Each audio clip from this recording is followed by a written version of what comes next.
Hello folks, just give you a show how many boats has broken.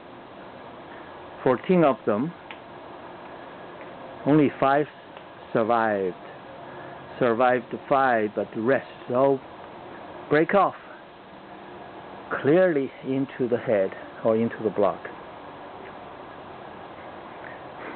So what has come off is a Yamaha 70 horsepower. I got it as a part.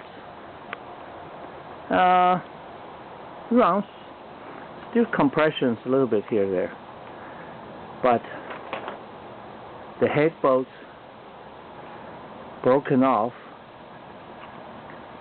I have done lots of repairs. This is probably the worst case. So anyone can tell me, among 14 bolts, 9 of them broke off straight as a thread. Something tells. This is where the outboard in the marine application we're facing all the time. Okay? All the time. If you try to fix outboard,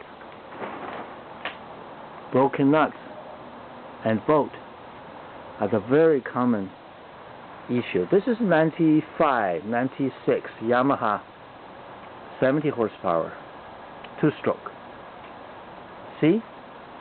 Let's see whether this is a record of head broken. The reason? People never service their head, or loosen it and retighten them, or simply just years of salt, corrosion, and electrolysis. There we go. Thanks a lot. And if you're thinking about fixing up your outboard, this is often you're going to facing.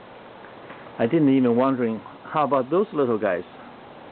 They probably will break more than half of it, so I wouldn't bother to open that up. When they break into it, it's super hard to retrieve it or take it out. Sometimes you'll cause lots more damage. That's why among those 14 bolts, if there's 2 broken, I will tell my customer, do you want to keep it and just junk it? This is where a broken nut was facing for an outboard. Thank you so much. Have a very nice sunny day. Hey, great.